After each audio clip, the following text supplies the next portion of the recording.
Dentro del área Xavi, puede tirar con rosca Xavi.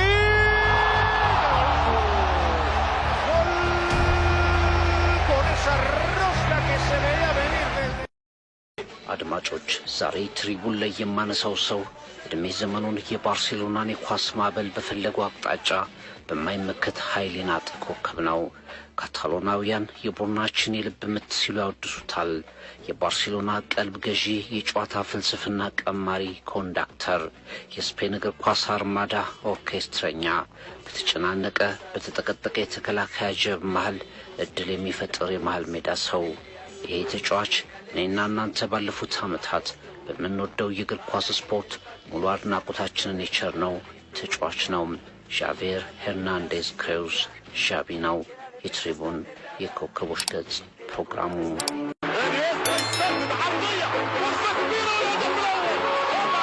ከእንግዲህ 24 ዓመታት ሙሉ የለበሰውን የባርሴሎናን መለያ አይለብስም። ከ11 ዓመቱ ጀምሮ ስለ እግር ኳስ ጥበብ ሁሉን ያወቀበትን ክለብ አይወክልም።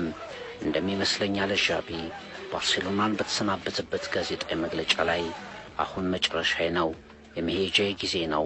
ከእንግዲህ የባርሴሎናን መለያ መልበስ አለመቻል እንዴት ከባድ ነው። ቦርዱ የባርሳ ደጋፊዎች እስከ 2018 እንድቆይ ዕድል ሰጥተውኛል። በአካል እለያለሁ እንጂ መንፈሴ ሁሌም ባርሴሎና ላይ ያስባል። ይሄ ጊዜ እንዲመጣ አልፈልግም ነበር። መልከ መልካሙ አመለሸጋ አጠር ያለ አማካይ በስንብት ጋዜጣዊ መግለጫው ለተገኙት ሁሉ በተረበሸ ስሜት ይህን ተናግሯል። 1 ሜትር ከ70 የሚረዝመው አማካይ በ1980 እንደ አውሮፓውያን አቆጣጠር ከባርሴሎና ወጣ ባለችው የካታሎን ግዛት ቴሬሳ ተወለደ። ገና ከ11 ዓመቱ ጀምሮ የላሜሲያ አባል ነው። በባርሴሎና 24 ዓመታትን አሳልፏል። በዋናው ቡድን 17 ዓመታትን ተጫውቷል። ነሐሴ 18 1998 እንደ አውሮፓውያን አቆጣጠር የመጀመሪያውን የዋና ቡድን ቋሚ ተሰላፊነት ዕድል የሰጡት የወቅቱ አሰልጣኝ ሉዊ ቫን ሃል ነበሩ። በዚያ ጨዋታ በስፔን ሱፐር ካፕ ጨዋታ ማዮርካ ላይ ጎል በማስቆጠር ቦታውን ማስከበር ጀመረ። ወደ ባርሳ ዋና ቡድን ስመጣ በተጫዋችነት ፔፔ ጋርዲዮላን ተክቼ ነው። የእሱን ስም ማስረሳት ምንኛ ከባድ እንደሆነ ትረዳላችሁ። በቀጥታ ጋርዲዮላ ራሱን አልተካውትም። እኔን ራሴን ሊተካ የሚችል እንደማይመጣ ሁሉ በራሱ መንገድ ትልቅ የሚሆን አማካይ ግን በባርሴሎና ይመጣል በማለት ዣቪ ሄርናንዴዝ የባርሴሎና የመጀመሪያ ጊዜያትን ያስታውሳል። ሁሉም አይነት ነገር የሚታይበት ተጫዋች ካላችሁኝ መልሴ ዣቪ ነው። የደቀ እግር ኳስን ጣም የሚያውቅ የማይኮፈስ ታማኝ ተጫዋች ነው። ገና እንደተመለከትኩት የወደፊቱ የባርሳ ኃያል ቡድን ማዕከል ሚዛን እሱ እንደሚሆን አውቅ ነበር። በጣም ሲበዛ በጣም ጥሩ ተጫዋች ነው። ፔፕ ጋርዲዮላ ስለ ዣቪ ሄርናንዴዝ የተናገረው ነው።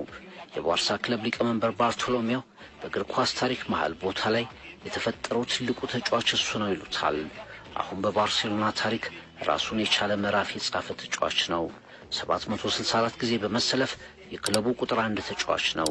በመጀመሪያዎቹ ዘመናት የባርሳ ደጋፊዎችን ልብ ለማሸነፍ ቢቸገርም በጊዜ ሂደት ከካታሎኑ ክለብ ጋር 8 የላሊጋ ዋንጫ፣ 3 የቻምፒየንስ ሊግ ድልና ሌሎች ክብሮችን አጣጥሟል። 23 ዋንጫዎችን በማንሳትም እጅግ በውጤት ያሸበረቀው ስፔናዊ አማካይ ዣቪ ሄርናንዴዝ ነው። የተለካ ኳስ ይሰጣል።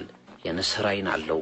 ሰው በእግሩ እንዴት እንዲህ አይነት ኳስ ይሰጣል እስኪባል ድረስ ምጣኔያቸው የሚያነጋግር ገዳይ የጎል ኳሶችን ያቀብላል። ስፔን በእግር ኳስ የአቅሟን ያህል ያላደገች ሀገር አንደራቺቨር ተብላ አንገቷን የደፋችበትን ሂደት የቀለበሰ ቀዳሚ ኳስ መሪ ነው ይሉታል። በ2008 ስፔን የአውሮፓ ሻምፒዮን ስትሆን የውድድሩ ምርጥ ኮከብ ተጫዋች ዣቪ ሄርናንዴዝ ነበር። በ2010 የዓለም ዋንጫን፣ በ2012 እንደገና የአውሮፓ ዋንጫን ስታሸንፍ የዣቪ ሄርናንዴዝ ሚና እጅግ የተለየ ነበር።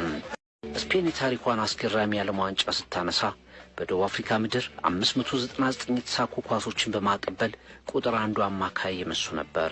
በዓለም ዋንጫው ከ80 ኪሎ ሜትር በመሮጥ በጨዋታ በ11 ኪሎ ሜትር በላይ በመሮጥ ሳይታክት የሚሰራው አማካይ መሆኑን አስመስክሯል።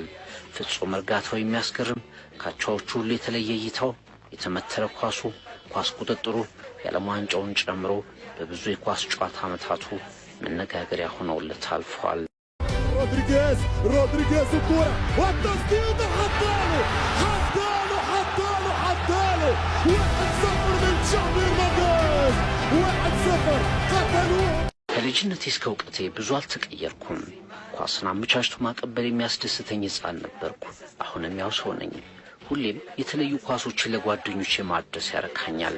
ዛሬ በስታዲየም በትልቅ ጨዋታ የምታዩት ዣቪ በትምህርት ቤት በጎዳና ኳስ ማቀበል የሚወደውን የያኔውን ታዳጊ ነው በማለት የአማካይነት ክህሎት ከልጅነቱ የዳበረ መሆኑን ያስረዳል።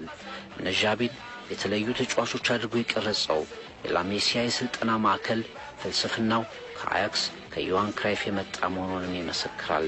ቡድንን ስለማስቀደም ያስተማረኝን ዛሬ ለጓደኛዬ ነገ ለራሴ መስራትን ያሳወቀኝን የባርሴሎናን የኳስ ጥበብ ባህል ሁሌም አከብረዋለሁ ሲል ይናገራል።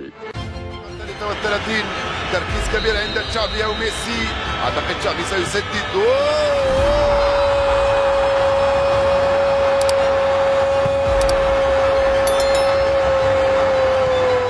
የኳስ ፍሰት ወይም መስጠት ማስተሩ ዣቪ ሄርናንዴዝ 5 ጊዜያት ያህል ለባለንዶር ለዓለም ኮከብነት ሽልማት ታጭቷል።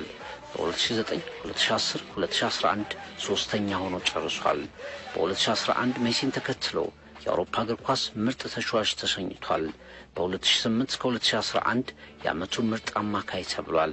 ከ2008 እስከ 2012 የአውሮፓ የዓመቱ ምርጥ ቡድን ሲመረጥ በሁሉም ቡድኖች ውስጥ ተካቷል። ለ6 ጊዜያት ያህል የፊፋ ምርጥ 11 ቡድን ውስጥ ራሱን አስመርጧል።